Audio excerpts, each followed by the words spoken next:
بسم اللہ الرحمن الرحیم۔ السلام علیکم ورحمۃ اللہ وبرکاتہ۔ محترم ناظرین، آج کی اس ویڈیو میں ہم آپ کو حضرت لقمان علیہ السلام کے بارے میں بتائیں گے۔ تاریخ میں جن عظیم اور صالح حکمہ کا ذکر ہوا ہے ان میں سے ایک حضرت لقمان علیہ السلام بھی ہیں۔ آپ کا اسم قرآن کرام پاک میں تقریباً 2 مرتبہ ذکر ہوا ہے اور قرآن کی سورہ نمبر 31 میں انہی کے نام سے موسوم ہے۔ حضرت لقمان علیہ السلام کے بارے میں رسول کریم صلی اللہ علیہ وسلم کی ایک حدیث مبارکہ ہے۔ میں حق کی بات کہتا ہوں کہ لقمان پیغمبر نہیں تھے، لیکن ایسے بندے تھے جو بہت زیادہ غور و فکر کرنے والے تھے۔ وہ یقیناً ایمان کے بلند درجے پر فائز تھے اور وہ اللہ کو دوست رکھتے تھے اور اللہ تعالیٰ بھی انہیں دوست رکھتا تھا، اور اللہ تعالیٰ نے انہیں حکمت جیسی نعمت سے نوازا تھا۔ حضرت لقمان علیہ السلام ان افراد میں سے تھے جنہوں نے طویل عمریں پائی۔ آپ کی عمر کے بارے میں 200 سے 560 اور 1000 سے تقریباً 3500 سال تک لکھا گیا ہے، اور آپ کا سلسلہ نسب یوں بیان کیا جاتا ہے کہ لقمان بن عقاب بن مزید بن سارون۔ آپ علیہ السلام کا لقب ابو الاسد تھا۔ بعض انہیں حضرت ایوب علیہ السلام کا بھانجا یا ان کی خالہ کا بیٹا لکھتے ہیں، اور ان کا سلسلہ نسب ناغور بن طارق تک پہنچتا ہے جو کہ حضرت ابراہیم علیہ السلام کے بھائی ہیں۔ وہ افریقہ کے دیہات نوبہ کے رہنے والے تھے، اس وجہ سے ان کا رنگ سیاہ اور ہونٹ موٹے موٹے، پاؤں چوڑے چوڑے تھے۔ وہ ایک عرصہ تک بنی اسرائیل کے ایک دولت مند شخص کین بن حصر کے غلام رہے ہیں، لیکن ان کی حکمت کی وجہ سے انہیں ان کے ارباب نے آزاد کر دیا تھا۔ مشہور و معروف محدث مسعودی لکھتے ہیں کہ لقمان افریقہ کے ایک گاؤں نوبہ کے رہنے والے تھے۔ ان کے آقا کا نام کین بن حصر تھا۔ حضرت لقمان علیہ السلام حضرت داؤد علیہ السلام کی حکومت کے 10ویں سال دنیا پر تشریف لائے۔ وہ ایک عبد صالح تھے۔ اللہ تعالیٰ نے انہیں حکمت سے نعمت سے نوازا تھا۔ انہوں نے طویل عمریں پائی اور دنیا کے مختلف حصوں میں زندگی گزاری۔ ان سے ہمیشہ حکمت و دانائی ظاہر ہوتی ہے، اور وہ حضرت یونس علیہ السلام کے زمانہ تک زندہ رہے۔ ایک حدیث میں آیا ہے کہ حضرت لقمان علیہ السلام نے اپنے بیٹے سے فرمایا، اے میرے بیٹے، میں نے 400 پیغمبر کی خدمت کی ہے۔ میں نے ان کے کلام سے 4 باتیں کی ہیں۔ جس وقت تم نماز کی حالت میں ہو اپنے دل کی حفاظت کرو۔ جس وقت تم دسترخوان پر بیٹھے ہو تو تم اپنے گلے کی حفاظت کرو، یعنی اپنے پیٹ کو محفوظ رکھو، یعنی کہ حرام مال سے بچو۔ جس وقت تم کسی کے دوسرے کے گھر جاؤ تو اپنی آنکھ کو بچاؤ، یعنی نامحرم پر نگاہ ڈالنے سے باز رہو۔ اور جس وقت لوگوں کے درمیان میں جاؤ تو اپنی زبان کی حفاظت کرو۔ کہا جاتا ہے کہ حضرت لقمان علیہ السلام نے اپنی زندگی کا بیشتر حصہ مشرق وسطیٰ خاص کر فلسطین اور بیت المقدس میں گزارا ہے، اور ان کی قبر مبارک فلسطین کی ایک بندرگاہ میں ہے۔ حضرت لقمان علیہ السلام جو کہ سیاہ فہام افریقی شخص ہوتے ہوئے حکمت کے بلند و بالا مقام پر فائز ہوئے تھے، صرف اور صرف روح نفس کی خوبصورتی اور دل کی پاکیزگی کی وجہ سے۔ اسی بنا پر روایت میں آتا ہے کہ کسی شخص نے حضرت لقمان علیہ السلام سے پوچھا، کیا تم ہمارے ساتھ بھیڑ بکریاں نہیں چراتے تھے؟ تو حضرت لقمان علیہ السلام نے کہا، ہاں ایسا ہی ہے۔ کہ اس نے پوچھا، آپ یہ بتائیے کہ آپ کو علم و حکمت کہاں سے نصیب ہوئی؟ آپ تو کسی مدرسے میں پڑھے بھی نہیں۔ حضرت لقمان علیہ السلام نے جواب میں فرمایا، مجھے یہ حکمت اللہ کی مرضی، ایمانت دار کرنے اور سچ بولنے اور بیہودہ باتوں سے بچنے کی وجہ سے نصیب ہوئی۔ حضرت لقمان علیہ السلام کی اپنی سلطنت کے نام وہ 10 نصیب تھے جو قرآن پاک میں 5 آیات میں مذکور ہیں۔ عقائد و اخلاق اور آداب معاشرت کا مجموعہ ہیں، اور یہ قرآن پاک کی سورۃ لقمان میں موجود ہے۔ اے بیٹے، کسی چیز کو اللہ کا شریک نہ بناؤ، بے شک شرک بہت بڑا ظلم ہے۔ اے بیٹا، نیکی یا بدی ایک رائی کے دانے برابر ہو، کسی پتھر کے اندر ہو یا آسمانوں پر ہو یا زمینوں کی گہرائیوں میں ہو، تو خدا روز قیامت ضرور اسے سامنے لائے گا کہ وہ تصدیق بھی ہے اور باخبر بھی ہے۔ بیٹا، نماز قائم کرو، نیکیوں کا حکم دو، برائیوں سے منع کرو، اور اس میں جو مصیبت پڑے اس پر صبر کرو کہ یہ بہت بڑی حکمت کا کام ہے۔ خبردار، لوگوں کے سامنے اکڑ کر اپنا دینا، زمین پر غرور کے ساتھ نہ چلنا۔ خدا اکڑنے والے کو مغرور اور پسند نہیں کرتا، اور اپنی رفتار میں میانہ روی سے کام لینا، اپنی آواز کو دھیمے رکھنا، کیوں سب سے بدتر آواز گدھے کی آواز ہوتی ہے۔ رسول پاک صلی اللہ علیہ وسلم سے منقول ہے کہ ایک دن جناب لقمان علیہ السلام دوپہر کے وقت آرام کی نیند سو رہے تھے کہ اچانک انہوں نے ایک آواز سنی، اے لقمان، کیا آپ یہ چاہتے ہیں کہ خدا تعالیٰ آپ کو زمین پر اپنا خلیفہ بنا دے، یعنی نمائندہ قائم کر دے، تو آپ لوگوں کے درمیان میں حق کا فیصلہ کریں۔ جناب لقمان علیہ السلام نے جواب میں فرمایا، اگر میرا پروردگار مجھے اختیار دے تو میں راہ عافیت قبول کروں گا اور اس بہت بڑے ابتدا کے لیے تیار نہیں ہوں گا، لیکن اگر حکم ہو اسے دل و جان سے کروں گا، کیونکہ میں جانتا ہوں کہ اگر تو میرے کندھوں پر ایسی ذمہ داری ڈال دے گا تو ضرور میری مدد کرے گا اور مجھے لغزشوں سے محفوظ رکھے گا۔ فرشتوں نے کہا، اے لقمان، قضاوت کی ذمہ داری کیوں قبول نہیں کرتے ہو؟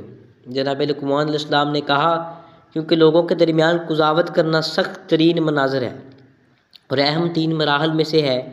ہر طرح سے ظلم ستم کی امواج اس کی طرف متوجہ ہیں۔ اگر اللہ تعالیٰ انسان کی حفاظت کرے تو وہ کام نجات اور وہ غلط راستے پر چل نکلے سے 2 بحشت کے راستے سے منفرد ہو جاتا ہے۔ جس شخص کا سر دنیا میں نیچے اور آخرت میں بلند ہو، اس سے بہتر ہے کہ جس کا سر دنیا میں بلند اور آخرت میں نیچا ہو۔ جو شخص دنیا کو آخرت پر ترجیح دیتا ہے، اسے دنیا بھی نہیں ملتی اور آخرت سے بھی ہاتھ دھو بیٹھتا ہے۔ فرشتے حضرت لقمان علیہ السلام کی اس خوبصورتی منطق سے اعلان رہ گئے۔ جناب لقمان علیہ السلام کی اس گفتگو کے بعد گہری نیند سو گئے تھے۔ اللہ تعالیٰ نے ان کے دل میں حکمت کا نور روشن کیا۔ جب آپ بیدار ہوئے تو ان کی زبان پر حکمت جاری۔ انہوں نے اپنی ترسیات کی خبروں کے ذریعے مشکلات کو حل کرنے کی کوشش کی، حضرت داؤد علیہ السلام کی مدد کی۔ حضرت داؤد علیہ السلام نے ان سے فرمایا، اے لقمان، آپ کو خوشخبری ہو کہ آپ کو حکمت عطا کی گئی۔ اب ہم آپ کے لیے حضرت لقمان علیہ السلام کے چند واقعات اور داستان بیان کرتے ہیں جن میں ہم سب کے لیے صبر اور نصیحت ہے۔ ایک ہوش بار دولت مند شخص کسی چشمے کے کنارے بیٹھا ہوا تھا، جوئے پر مشغول تھا۔ اس نے مستی کی حالت میں یہ شرط لگا دی کہ جو کوئی بھی ہارے گا وہ یا تو اس چشمے کا سارا پانی پیے گا یا اپنی بیوی اور مال و دولت جیتنے والے کے حوالے کر دے گا۔ خواہشات کا دل دادا دولت مند شخص بعد میں ہار گیا۔ جیتنے والے شخص نے اس مالدار شخص سے اس کی بیوی اور دولت حوالے کرنے کا مطالبہ کیا۔ وہ بہت بڑی مشکل میں پھنس چکا تھا۔ جناب لقمان علیہ السلام سے درخواست کی کہ وہ اسے اس مشکل سے نکالیں، تو حضرت لقمان علیہ السلام نے اس شخص سے کہا کہ میں ایک شرط پر تمہیں اس مشکل سے نجات دلاؤں گا۔ وہ شرط یہ ہے کہ آج کے بعد جوا نہیں کھیلو گے۔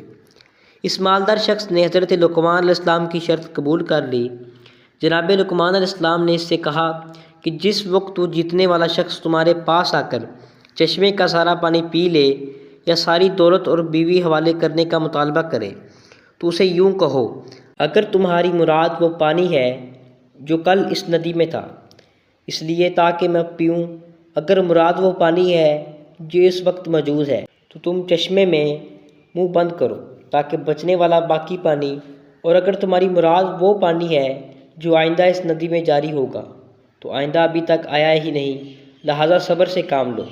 اس دولت مند شخص نے جوا جیتنے والے شخص سے سامنے یہی مطالبات رکھ دیے۔ اس کے پاس کوئی چارہ نہ باقی رہا، اس کا منہ بند ہو گیا۔ یہی وہ مقام ہے۔ حضرت لقمان علیہ السلام کی حکمت مشہور ہوئی اور لوگوں نے انہیں پہچاننا شروع کر دیا۔ تاریخ انبیاء کے مطابق وہ دولت مند شخص حضرت لقمان علیہ السلام کا آقا کین تھا، جس نے 30 مسکال سونے کے عوض حضرت لقمان علیہ السلام کو خریدا تھا۔ اس نے اس واقعے کے بعد حضرت لقمان علیہ السلام کو آزاد کر دیا تھا۔ ایک دن حضرت لقمان علیہ السلام کے ارباب نے ان سے کہا کہ ایک بھیڑ ذبح کرو، اس کے تمام اعضاء میں سے 2 بہترین اعضاء میرے لیے زکوٰۃ کرتا ہو۔ تو حضرت لقمان علیہ السلام نے اس وقت اس بھیڑ کو ذبح کیا، اس کی زبان اور اس کا دل نکالا، انہیں پکا کر اپنے ارباب کے سامنے لا کر رکھ دیا۔ اگلے دن ارباب نے پھر کہا کہ بھیڑ کے اعضاء میں سے 2 بدترین اعضاء پکا کر لے آؤ۔ حضرت لقمان علیہ السلام نے پھر زبان اور دل پکا کر ارباب کی خدمت میں حاضر کر دی۔ ارباب نے پوچھا، میں نے تمہیں کہا تھا کہ 2 بہترین اعضاء کا گوشت لاؤ اور تم زبان اور دل پکا کر لے آئی۔ پھر میں نے تم سے بدترین کا مطالبہ کیا تو تم پھر دل اور زبان لے آئے ہو، اس کی وجہ کیا ہے؟ جناب لقمان علیہ السلام نے کہا، اگر یہ دونوں عضو پاک ہوں تو بہترین ہے، اگر یہ پلید ہوں تو بدترین ہے۔ اسی طرح ایک اور حکمت کی بات ہے، ایک دن جناب لقمان علیہ السلام کا آقا بیت الخلاء میں گیا، اسے گئے ہوئے کافی وقت گزر چکا تھا۔ جناب لقمان علیہ السلام نے بلند آواز سے کہا، بیت الخلاء میں زیادہ تر بیٹھنا درد اور بواسیر ہونے کی علامت ہے۔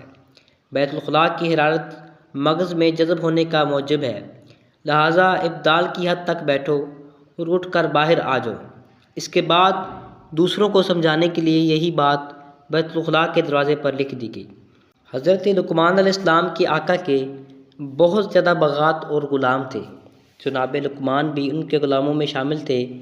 ان کا ارباب جو کہ زاہد بن تھا، سفید رنگ اور خوبصورتی کا غلاموں کا مالک تھا، اور بغات میں پھل وغیرہ توڑنے کے لیے اپنے غلاموں کو بھیجتا، لیکن جناب لقمان کو سخت اور پست کاموں میں مثلاً جھاڑو وغیرہ دینے میں لگا دیتا، جو کہ حضرت لقمان علیہ السلام کی توہین کرتا۔ حالانکہ وہ سیرت میں تمام غلاموں پر عافیت رکھتے تھے۔ جناب لقمان کی آقا کی یہ غلطی روش اس بات کا موجب بن گئی کہ اس کے غلام بھی حضرت لقمان علیہ السلام کو حقیر سمجھنے لگے اور ان کی قدر و قیمت کے قائل نہ تھے، بلکہ بعض اوقات انہیں اذیت و آزار پہنچاتے رہتے تھے۔ آقا نے ایک موقع پر غلاموں کو باغ میں پھل توڑنے کا کہا اور پھل توڑنے کے لیے بھیجا۔ وہ باغ میں گئے اور مختلف قسم سے پھل توڑ کر لائے، لیکن آقا کی عدم موجودگی سے فائدہ اٹھاتے ہوئے انہوں نے وہ تمام پھل کھا لیے۔ جب آقا دوبارہ گھر پر تشریف لائے اور تازہ پھلوں کا مطالبہ کیا تو غلاموں نے جھوٹ بولتے ہوئے کہا کہ تمام پھل حضرت لقمان علیہ السلام کھا گئے۔ آقا نے جب یہ بات سنی تو وہ جناب لقمان علیہ السلام کے بارے میں بدظن ہو گئے۔ حضرت لقمان علیہ السلام سمجھ گئے کہ ان کی آقا کی طرف سے آقا کو بدظن کر دیا۔ حضرت لقمان علیہ السلام سمجھ گئے کہ ان کے آقا کی بدسلوکی اور ناراضگی کا سبب یہی ہے، غلاموں کی اس تہمت کا اثر ہے۔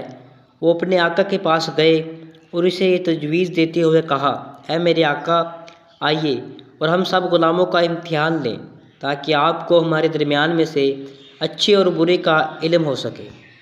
آقا نے پوچھا کہ میں تم لوگوں کا کیسے امتحان لے سکوں؟ حضرت لقمان علیہ السلام نے کہا، ہم سب کو کافی مقدار میں گرم پانی دیں اور ہمیں اسے پانی پینے پر مجبور کریں، اور اس کے بعد آپ گھوڑے پر سوار ہو جائیں اور اپنا گھوڑا بیان میں دوڑائیں، جبکہ سب غلاموں کو اپنے پیچھے دوڑائیں۔ ایسا کرنے سے آپ کو یہ راز معلوم ہو جائے گا کہ وہ پھل میں نے کھائے ہیں یا ان لوگوں نے۔ آقا نے اسی طرح امتحان لیا۔ حضرت لقمان علیہ السلام اور دوسرے تمام غلاموں کو گرم پانی پینے پر مجبور کیا، پھر وہ خود تھوڑے گھوڑے پر چڑھ کر بیٹھ گیا اور سب سے کہا، میرے پیچھے پیچھے دوڑے آؤ۔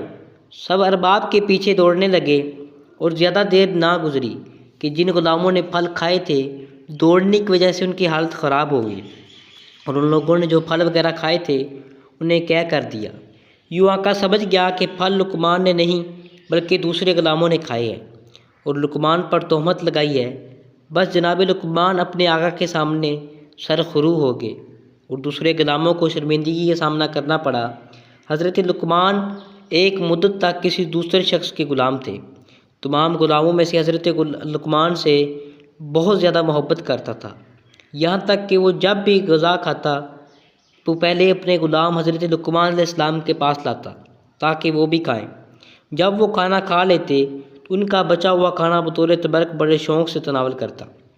ایک دن کوئی شخص حضرت لقمان علیہ السلام کے ارباب کے لیے خربوزہ بطور تبرک لایا۔ ارباب نے حضرت لقمان علیہ السلام کے سامنے خربوزے کو چیرا اور اس کے ٹکڑے کیے، لقمان علیہ السلام کو بھی دیا۔ جناب لقمان علیہ السلام اپنے آقا سے خربوزہ لے کر کھاتے رہے اور یہ ظاہر کرتے رہے کہ وہ بڑا میٹھا ہے اور بڑے مزے سے کھا رہے تھے۔ جب ارباب نے دیکھا کہ لقمان بڑے شوق و ذوق سے کھا رہے ہیں، اس نے ایک ٹکڑے کے علاوہ تمام کا تمام خربوزہ حضرت لقمان علیہ السلام کو دے دیا۔ جو انہوں نے کھا لیا تھا اور ایک ٹکڑا اپنے لیے رکھ لیا تھا۔ جس وقت ارباب نے وہ بچی ہوئی خربوزے کا ٹکڑا منہ میں ڈالا تو معلوم ہوا کہ خربوزہ زہر کی مانند کڑوا ہے۔ اس کی کڑواہٹ سے زبان پر دانے بن گئے، گلا جلنے لگا اور اس کی حالت غیر ہو گئی۔ ارباب نے جناب لقمان سے کہا، آپ نے اتنا کڑوا خربوزہ کیسے کھا لیا؟ آپ نے انہیں کھانے سے ہاتھ کیوں نہیں کھینچا؟ جناب لقمان نے جواب میں کہا، کیا آپ نے سالہ سال سے مجھے میٹھی اور مزیدار من پسند غذائی کھلائے ہیں؟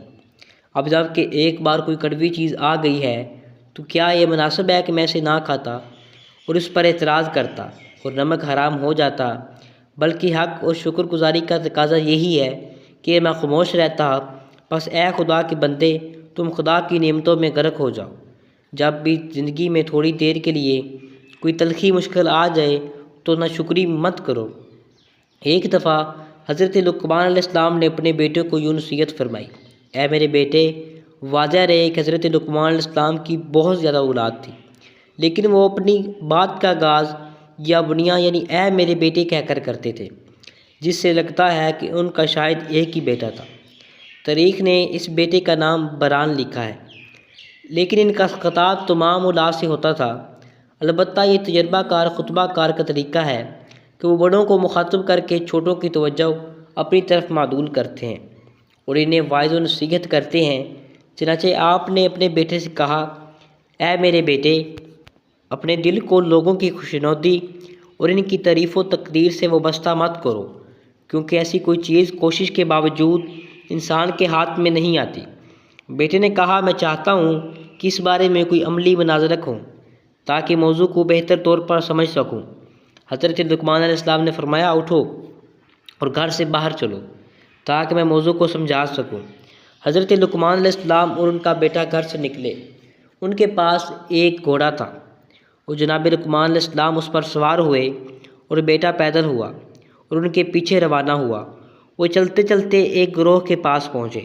ان لوگوں نے جب یہ منظر دیکھا تو کہا، اس بوڑھے کو دیکھو، کتنا سنگ دل ہے کہ خود تو گھوڑے پر سوار ہے لیکن اس کا بیٹا پیچھے پیچھے پیدل آ رہا ہے۔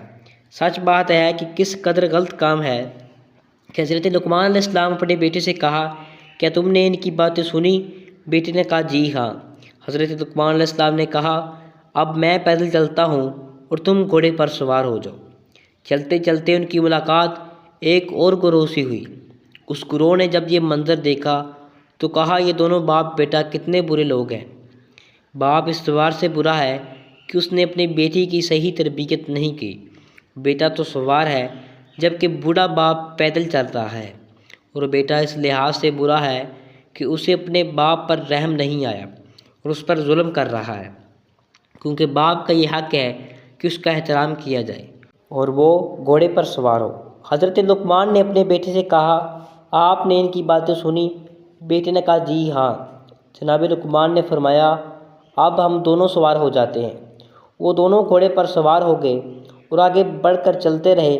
ایک گروہ کے پاس پہنچ گئے اور لوگوں نے جب یہ منظر دیکھا تو کہا کہ دونوں سواروں کے دل میں ذرا برابر بھی رحم نہیں ہے کہ دونوں بے زبان جانور پر سوار ہیں۔ ان لوگوں نے اس حیوان کی کمر توڑ دی ہے، کیونکہ اس بیچارے حیوان کی طاقت سے زیادہ اس پر وزن ڈالا ہوا ہے۔ بہتر تو یہ تھا کہ ایک سوار ہوتا اور دوسرا پیدل چلتا۔ حضرت لقمان نے اپنے بیٹے سے کہا، آپ نے ان لوگوں کی باتیں سنی؟ بیٹے نے کہا، جی ہاں۔